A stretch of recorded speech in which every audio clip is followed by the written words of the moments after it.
AI data hub అసలు అంటే ఏంటి? దీనివల్ల ఎంతవరకు ఉపయోగం ఉంటుంది? ఇప్పుడు అందరి చూపు ఏపీ ఒక్కటే కాదు, దేశవ్యాప్తంగా ఇప్పుడు వైజాగ్ వైపు చూస్తున్నారు. ఎందుకంటే ఈ డేటా హబ్ ద్వారా అసలు ఎంతవరకు ఉపయోగం ఉంది, ఎంతవరకు ఉపాధి లభిస్తోంది?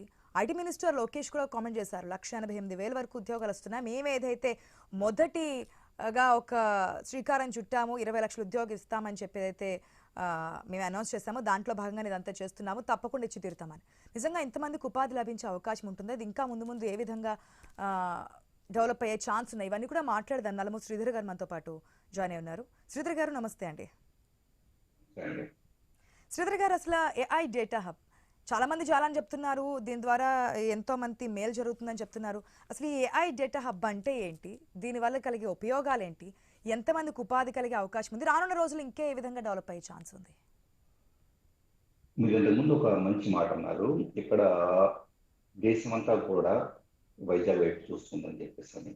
వాస్తవంగా ప్రపంచవ్యాప్తంగా ఉన్న అన్ని టెక్నాలజీ సంస్థలు వైజాగ్ వైపు చూస్తూ ఉన్నారు. ఎందుకంటే ఆర్టిఫిషియల్ ఇంటెలిజెన్స్ డేటా హబ్, ఇక్కడ డేటా సెంటర్ అనేది, ఇప్పటిదాకా ఉన్న డేటా సెంటర్స్ అంతా కూడా కేవలం క్లౌడ్ డేటాని పోస్ట్ చేయడం కోసం ఉన్నాయి. ఇక్కడ ప్రపంచవ్యాప్తంగా రకరకాల దేశాల్లో ఉన్న డేటా సెంటర్స్.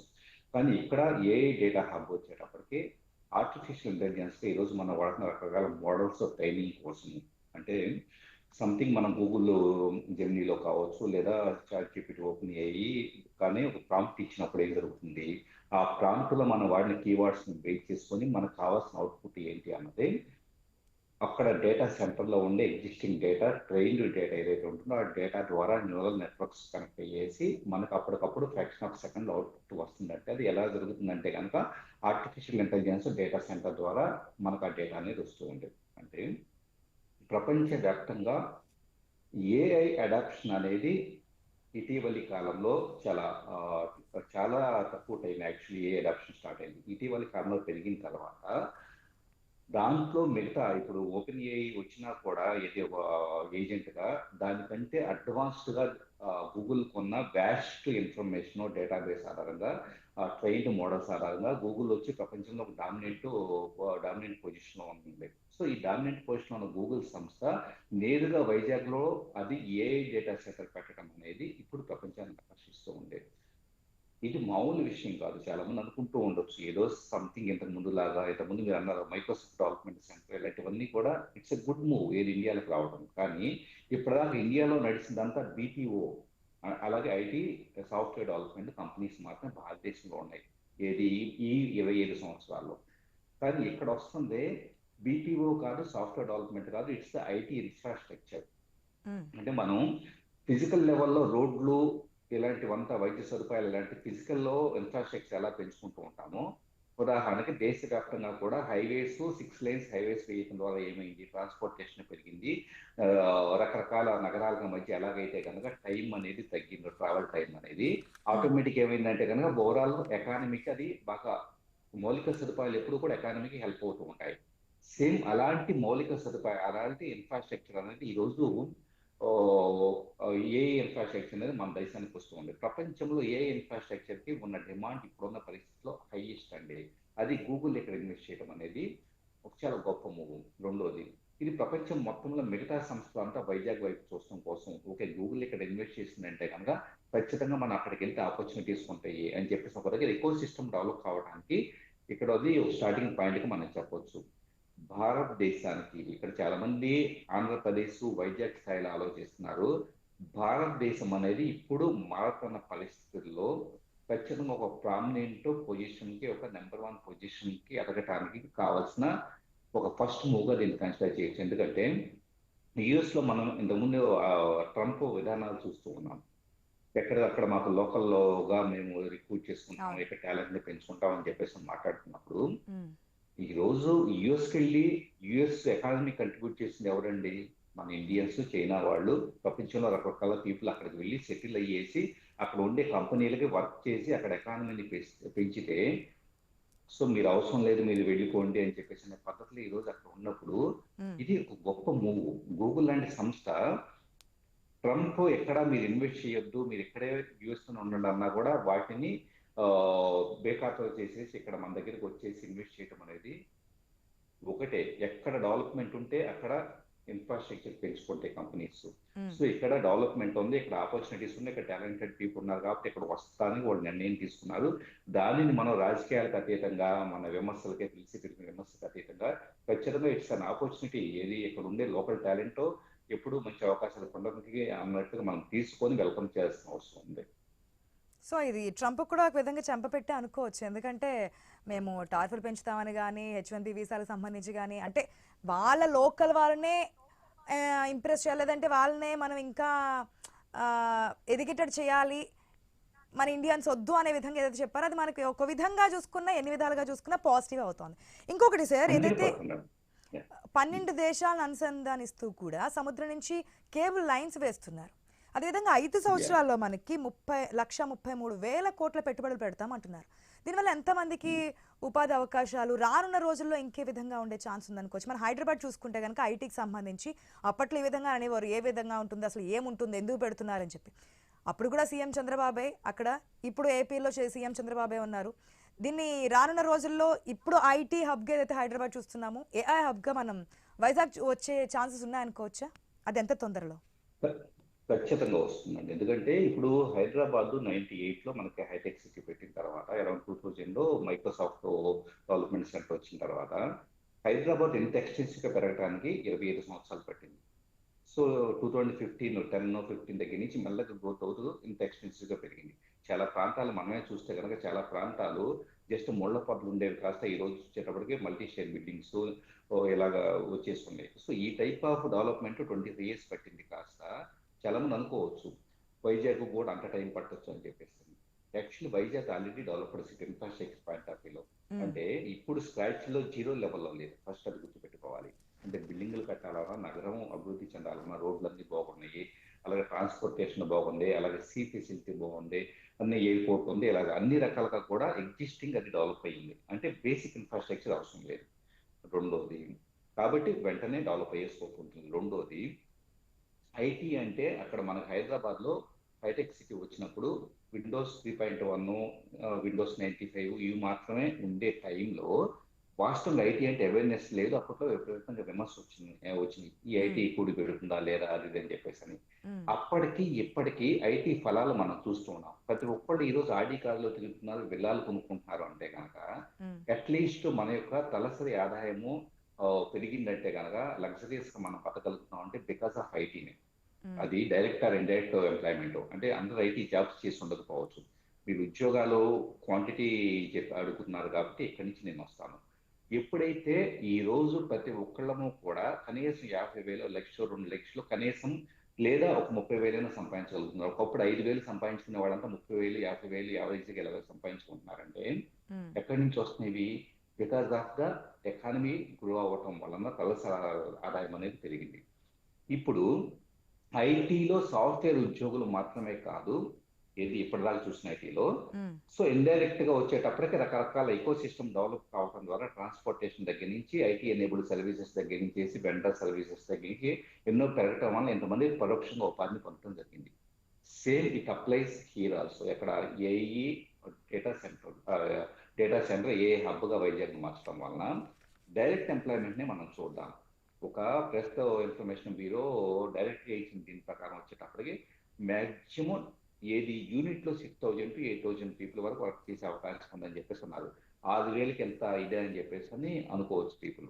6,000 మంది డైరెక్ట్ గా మీరు ఎందాక అన్నారు సర్వర్స్ మెయింటెనెన్స్ కావచ్చు, స్టోరేజ్ కావచ్చు, నెట్వర్క్ కావచ్చు, సెక్యూరిటీ కావచ్చు, ఇలాంటి ఆస్పెక్ట్స్ చేయడానికి ఆ యూనిట్ లో వర్క్ చేసే వాళ్ళు 6,000, 8,000 మంది ఉండొచ్చు. కానీ ఆ తర్వాత గూగుల్ ఇన్వెస్ట్ చేస్తుందంటే కనుక ఫర్దర్ గా వచ్చే ఎన్నో సంస్థలో the same number of data centres రాబోతూ ఉన్నాయండి. సీరియస్లీ ఏంటంటే చాలా గ్రేట్ మూవ్ జరగబోతూ ఉంది. అలాగే మధ్య స్థాయి సంస్థలో వెండర్ సర్వీసెస్, చిన్న తరహా స్టార్ట్అప్, ఉదాహరణకి నేనే ఉన్నాను. నేను ఒక అప్లికేషన్ తయారు చేస్తున్నాను. ఏం తయారు చేస్తున్నాను? ఒక వ్యక్తికి క్యాన్సర్ వచ్చే అవకాశం ఉందా లేదా అనే దాన్ని ఆర్టిఫిషియల్ ఇంటెలిజెన్స్ తో ఎనలైజ్ చేసి వితిన్ ఎలాంటి సెన్సార్స్ పెట్టాల్సిన పని లేకుండా వితిన్ 5 to 10 minutes లో రిపోర్ట్ ఇచ్చేలాగా నేను ఒక యాప్ తయారు చేస్తాను అనుకోండి, చిన్న ఎగ్జాంపుల్. సో దానికి నేను ఏఐ అనాలిసిస్ చేయాలి అంటే డేటాను ఎక్కడ పోస్ట్ చేయాలి? గూగుల్ వాళ్ళ ఏఐ డేటా సెంటర్లో నేను పోస్ట్ చేయాలి. వాళ్ళు కొంత ఛార్జ్ నా దగ్గర నుంచి వసూలు చేస్తారు, నేను క్లయింట్ దగ్గర నుంచి కొంత ఛార్జ్ వసూలు చేస్తాను.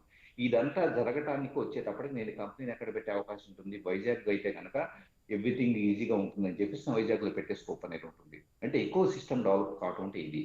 సంస్థలో పెద్ద సంస్థలు రావడం, అంతర్జాతీయంగా గూగుల్ వచ్చిందని, అలాగే మధ్యస్థాయి సంస్థలు రావడం, చిన్న తరహా స్టార్టప్ కంపెనీలు రావడం, ఈ మూడు వచ్చినప్పుడు ఏమవుతుందంటే ఇందాక 6,000 8,000 అనుకున్నది కాస్త ఫస్ట్ గూగుల్ ద్వారా ఇండైరెక్ట్ ఎంప్లాయ్మెంట్ వచ్చేటప్పటికే 30,000 to 50,000 దాకా ఉంటుందని చెప్పేసి ప్రెస్ ఇన్ఫర్మేషన్ బ్యూరో చెప్పింది. ఇది ఓన్లీ గూగుల్ డేటా సెంటర్ ద్వారా. రిమైనింగ్ ఇవంతా ఎకో సిస్టమ్ డెవలప్ అయితే రాబోయే అంటే 5 సంవత్సరాల్లో మనకి ప్రాజెక్ట్ డైరెక్ట్ అందుబాటులోకి వస్తుంది. రాబోయే 10 ఏళ్లలో 100% 2 లక్షల నుంచి 5 లక్షల దాకా ఉద్యోగ అవకాశాలు ఉండే అవకాశం. Oh my God, 2 to 5 lakhs 100% ఉంటుంది. ఎందుకంటే ట్రాన్సిషన్ పీరియడ్ అండి, అందరూ గుర్తుపెట్టుకోవాల్సింది. సెటిల్ డౌన్ పీరియడ్ లో గ్రోత్ వచ్చేటప్పటికి చాలా స్లోగా ఉంటుంది. సెటిల్ డౌన్ పీరియడ్ అంటే సాఫ్ట్వేర్ ఉంది అనుకోండి, సాఫ్ట్వేర్ ఏం చేసింది ఎంతకాలం ఎక్కడ మనం పెట్టాలి అంటే కనుక ఓకే ఇక్కడ కాకపోతే ఇంకో దగ్గర అని చెప్పేసి దే హ్యావ్ చాయిస్. ఇక్కడ ట్రాన్సాక్షన్ ఏ అంటే నార్మల్ సాఫ్ట్వేర్ దగ్గర నుంచి ఇప్పుడు ఆర్టిఫిషియల్ ఇంటెలిజెన్స్ అడాప్టబిలిటీ అనేది ఎంత త్వరగా కంపెనీలు అందిపుచ్చుకొని ఎంత త్వరగా వాళ్ళ ఇన్ఫ్రాస్ట్రక్చర్ ఎస్టాబ్లిష్ చేసుకుంటే అంత త్వరగా వాళ్ళు మార్కెట్ లో వచ్చేటప్పుడు లేటెస్ట్ ఉండొచ్చు.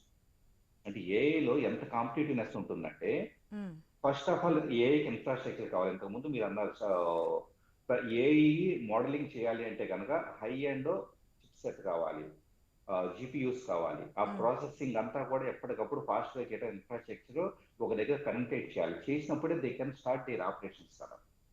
సో ఇదంతా జరగాలి అంటే కనుక గూగుల్ ఆల్రెడీ ఇక్కడ వైజాగ్ ఎంచుకుంది, మరి మిగతా వాళ్ళు ఈజీగా ఎంచుకుంటారు. ఎంచుకున్నప్పుడు పెనెంట్రేషన్ ట్రాన్సాక్షన్ పీరియడ్ లో ఫాస్ట్ గా నిర్ణయాలు తీసుకోవాలి. కాబట్టి కొత్త కంపెనీస్ వచ్చే అవకాశం చాలా ఫాస్ట్ గా ఇక్కడ ఉంది. వచ్చినప్పుడు చాలా తక్కువ టైంలో ఏదో మనం 25 years హైదరాబాద్ డెవలప్ కావడానికి ఇక్కడ మనకి ఎకో సిస్టమ్ అంతా కూడా ప్లస్ ట్రాన్సాక్షన్ అంతా కూడా ఫాస్ట్ గా జరగాలి. కాబట్టి త్వరగా ఇక్కడ కంపెనీస్ వచ్చి ఎస్టాబ్లిష్ చేసి అవకాశాలు పెరిగే అవకాశం తక్కువ టైంలోనే జరుగుతుంది. సార్ ఓకే, డెవలప్మెంట్ గురించి మాట్లాడుతున్నాము, డెవలప్ చేస్తాము, డెవలప్ చేసి సంక్షేమిస్తున్నారు, ఇవన్నీ పొలిటికల్ సంబంధించినటువంటి ఈక్వేషన్స్, ఎలక్షన్స్ ముందు చెప్పినవి. ఓకే, రాజకీయ నాయకులు ఆ విధంగానే మాట్లాడతారని. సో ఈ డెవలప్మెంట్ గురించి మనం మాట్లాడుకున్నాం. ఎట్ ద సేమ్ టైం పీపుల్లో ఒక విధమైన అనుమానం కలుగుతోంది, ఇంత డెవలప్మెంట్ జరుగుతుంది, రేడియేషన్ కూడా అదే స్థాయిలో ఉంటుంది, ఆ రేడియేషన్ మాకు ఎంత ఎఫెక్ట్ అవుతుంది అని చెప్పి మాట్లాడుకుంటున్నారు. దాంట్లో ఎంతవరకు వాస్తవం ఉంటుంది అనుకోవచ్చు? ఇప్పుడు రేడియేషన్ గురించి చెబుతారండి. ఇరాన్ లో న్యూక్లియర్ ప్లాంట్స్ ఉంటాయి.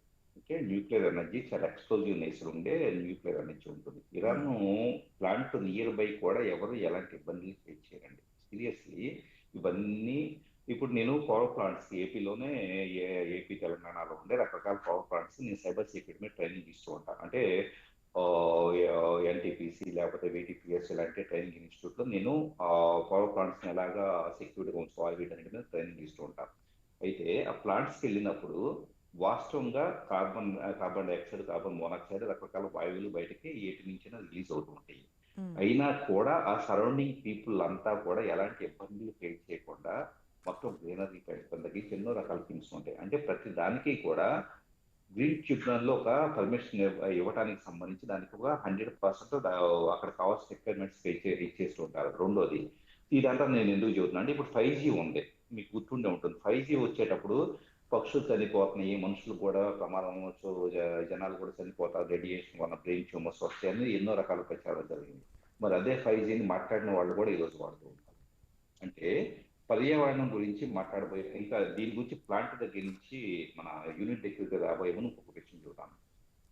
ఇక్కడ నేను కూర్చుంటే అలాగే మీరు స్టూడియోలో కూర్చుంటే మనకు వస్తున్న ఏసీ ద్వారా మీథేన్ వచ్చేటప్పటికే గాలిలో కలుస్తూ ఉంటుంది. అది ఓజోన్ పొరకు ఎంతో చాలా డ్యామేజ్ చేస్తూ ఉంటుంది. అయినా కూడా మనం ఏసీస్ ఎప్పుడు తగ్గించుకోలేదు. రోడ్డు మీద వెళ్ళే వెహికల్స్ పొల్యూషన్ అంటే డెవలప్మెంట్ జరిగే ప్రాసెస్ ఇప్పటిదాకా మనం పర్యావరణానికి చేయాల్సిన నష్టం ఆల్రెడీ చాలా చేసేసాం. 80% పర్యావరణాన్ని నష్టం చేస్తున్నాం. మరి ఒక ప్లాంట్ గురించి చేస్తూనే ఉన్నాం. మరి ఇక్కడ డేటా సెంటర్ గురించి మనం పర్యావరణవేత్తలుగా మారిపోయి మాట్లాడుతుంది. ఇది విమర్శించాల్సిన అవసరం లేదు. ఉన్న ప్రాక్టికల్ న్యూట్రల్ గా ఆలోచిస్తే మనం చేసే నష్టమంతా చేకూరుస్తూ మన ఇగో కొద్దీ ఇదేదో ఒక ప్రభుత్వాన్ని, ఒక లైడర్ను, ఇంకొకటి విమర్శించడం కోసం మనం ఏం చేస్తున్నాము, పర్యావరణవేత్తలుగా మారిపోయి ఇదంతా డ్యామేజ్ చేస్తామని చెప్పేసి ఇంకొక స్లోగన్ తీసుకొచ్చేసి అడ్డుకోవడానికి ప్రయత్నిస్తూ ఉన్నాం. ఉమ్, కాబట్టి పర్యావరణం గురించి అంత కన్సర్న్ ఉంటే ఖచ్చితంగా మనం ఇప్పటిదాకా చేసిన అన్ని నష్టాలు కూడా ఇచ్చేసుకోవాలి. సరే, అసలు పాయింట్కి వస్తాను.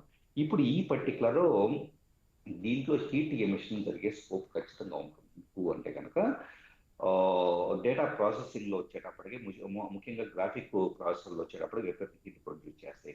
దానికి heat recovery systems, advanced heat recovery systems methods ఉన్నాయండి. వాటిని ఉమ్, ఇంప్లిమెంట్ చేస్తారు. వాటి మీద నాకు ఇండెప్త్ అవగాహన ఉంది. హీట్ రికవరీ సిస్టమ్ ఏం చేస్తుందంటే ఎమిషన్ అనేది మ్యాక్సిమం 90% ఎమిషన్ అనేది హీట్ ఎమిషన్ తగ్గేలాగా చేస్తూ ఉంటాయి. అలాగే వాటర్ రిసోర్సెస్ కూడా ఎక్కువ కన్జ్యూమ్ చేస్తాయని చాలా మంది మాట్లాడుతూ ఉన్నారు. ఉమ్, వాటర్కి సంబంధించి normal data centre water consume చేసే ట్రెడిషనల్ విధానానికి ఈ రోజు దీన్ని వచ్చేటప్పటికి మనం పూర్తి స్థాయి లార్జ్ స్కేల్ డేటా సెంటర్ అండి. సో దీనికి వచ్చి దీంట్లో కూలింగ్ మెకానిజమ్స్ 3 రకాలు ఉంటాయి. ఒకటి లిక్విడ్ కూలింగ్ వచ్చి, ఎయిర్ కూలింగ్ వచ్చేటప్పటికి 3 హైబ్రిడ్ కూలింగ్ అని. సో లిక్విడ్ కూలింగ్ అంటే వాటర్ అనుకోవద్దు, కొన్ని ప్రత్యేకమైన రసాయనాల ద్వారా కూలింగ్ వ్యవస్థని చాలా తక్కువ టైంలో చాలా ఎఫెక్టివ్ గా కూల్ చేసే విధంగా మన కూలింగ్ వ్యవస్థ ఉంటుంది. అంటే వాటర్ మీద డిపెండెన్సీ తగ్గిపోతుంది. ఉమ్, రెండోది వైజాగ్ ఎంచుకోవడానికి డీసాలినేషన్ అని చెప్పేసి సముద్రంలో ఉండే వాటర్ లో ఉండే ఉప్పు దీన్ని మొత్తాన్ని రిమూవ్ చేసేసి ఒక ప్యూరిఫైడ్ వాటర్ గా తయారు చేసి దాన్ని యూజ్ చేసే విధంగా కూడా దీన్ని ఏది గూగుల్లో ఆలోచిస్తూ ఉండేది. ఉమ్, ఇన్ని రకాల సిస్టమ్స్ ఉన్నాయి. వాటర్ పరంగా ప్రాబ్లం లేదు. మూడో విషయం చాలా మంది విమర్శించే వాళ్ళు పవర్ సప్లై గురించి. ఉమ్, మనకు కావాల్సిన పవర్ అంతా కూడా ఈ గూగుల్ డేటా సెంటర్ వాడుకుంటుంది. మనకు పవర్ కట్లు వస్తాయి అంటారు. ఉమ్, ఈ రోజు పూర్తిగా సోలార్ ఎనర్జీ కావచ్చు, వీటికి సంబంధించి పీపీఏలు ఆల్రెడీ గూగుల్ ఒప్పందాలు కుదుర్చుకుంటూ ఉంది. పీపీఏ అంటే అని చెప్పేసి అంటూ ఉంటాం. సోలార్ అవును. ఎనర్జీ, విండ్ ఎనర్జీకి సంబంధించి ఆల్టర్నేటివ్ కరెంట్స్, ఆల్టర్నేటివ్ మెథడ్ తీసుకొచ్చి, అంటే ఈ రోజు మన దగ్గర పవర్ జనరేషన్ కార్పొరేషన్స్ ఉండే ప్రతిదీ కూడా ఎన్టీపీసీ కావచ్చు, ఇవంతా కూడా వీటీపీఎస్ లాంటివంతా కూడా అవి ఉత్పత్తి చేసే కరెంట్ మీద ఆధారపడాల్సిన పని లేకుండా, జనబాహుళ్యానికంటే విద్యుత్ మీద ఆధారపడాల్సిన పని లేకుండా ఉమ్, పూర్తి స్థాయిలో ఆల్టర్నేటివ్ విద్యుత్ను ఉపయోగించుకోవడానికి కూడా అక్కడ సిద్ధం ఏర్పడుతుంది. లాస్ట్ పాయింట్ చూద్దామండి. మీరు ప్రపోజల్ చూస్తే పవర్ ఇన్ఫ్రా అనే పదాన్ని గవర్నమెంట్ వాడింది. పవర్ ఉమ్, ఇన్ఫ్రాను పెంచుతామని. అవును. పవర్ ఇన్ఫ్రాస్ట్రక్చర్ పెంచడం అంటే కొత్త పవర్ ప్లాంట్ని పెట్టడం కావచ్చు, ఓవరాల్ గూగుల్కే కాకుండా భవిష్యత్తులో ఎక్స్పాన్షన్ పెద్ద పెద్ద కొత్త కంపెనీలు వస్తే అన్నిటికీ విద్యుత్ అవసరాలకు సంబంధించిన కొత్త రోడ్లు వేస్తే ఎలాగో కొత్త విద్యుత్ సంస్థ ఏర్పాటు చేయడానికి కూడా గవర్నమెంట్ సిద్ధంగా ఉంది. అంటే it's the long term vision. ఒక ఉమ్, ఎకో సిస్టమ్ డెవలప్ చేసే ఆలోచన ప్రభుత్వం ఉంది. ఎస్.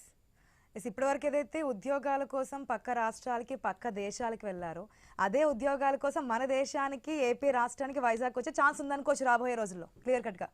అంతే కదా సార్? బ్రహ్మాండంగా. ఓకే. ఇక్కడ చైనా వాళ్ళు ఇంకొకళ్ళు వచ్చి మన వైజాగ్ వీధుల్లో తిరిగే రోజులు కూడా వస్తుంది. ఉమ్, ఉమ్, మన చైనా వాళ్ళని అందరినీ ఎక్కడో మనం ఇక్కడికి నుంచి యుఎస్ వెళ్ళిపోయేసి మన భారతీయులు యుఎస్ నగరాల్లో చూస్తాం కాదు. ఇక్కడ వేరే దేశాల వాళ్ళు, యుఎస్ వాళ్ళు, చైనా వాళ్ళు అందరూ వచ్చేసి ఇక్కడ ఉద్యోగాలు చేసుకునే పరిస్థితి రాబోతూ ఉంది. ప్రపంచం మొత్తానికి కూడా భారతదేశం ఎప్పుడు కూడా అభివృద్ధి చెందుతున్న దేశంగా మనం డిఫైన్ చేస్తూ ఉంటాం, అవును. డెవలపింగ్ కంట్రీగా. అవును. ఈ భారతదేశం డెవలప్డ్ కంట్రీ అవుతుంది. ఆ డెవలప్డ్ కంట్రీ అవడానికి వైజాగ్ అనేది ఒక సెంట్రల్ ప్లేస్ అవుతుంది. అన్ని సంతోషించాలి. సూపర్. మనం కూడా ఏపీలో ఉన్నందుకు ఇంకాస్త గర్వకారణంగా ఉంటుంది. చదువుకున్నప్పటి నుంచి అభివృద్ధి చెందుతూ ఉన్న దేశం నుంచి చెందిన దేశం కింద ఎప్పుడు మారుతుంది, దానికి శ్రీకారం ఇక్కడ వైజాగ్ నుంచే పడడం అనేది ఇంకాస్త ఆనందంగా కూడా ఉంటుంది. ఏదేమైనా ఈ యొక్క గూగుల్ ఏఐ డేటా సెంటర్ ద్వారా అందరికీ లబ్ధి చేకూరి డెవలప్మెంట్కి, అదేవిధంగా దేశానికి అభివృద్ధికి కూడా సహాయపడుతుంది అనడంలో సందేహం లేదు అంటున్నారు. థ్యాంక్ యూ సో మచ్ అండి శ్రీధర్ గారు, అనేక విషయాలు మాతో పంచుకున్నందుకు.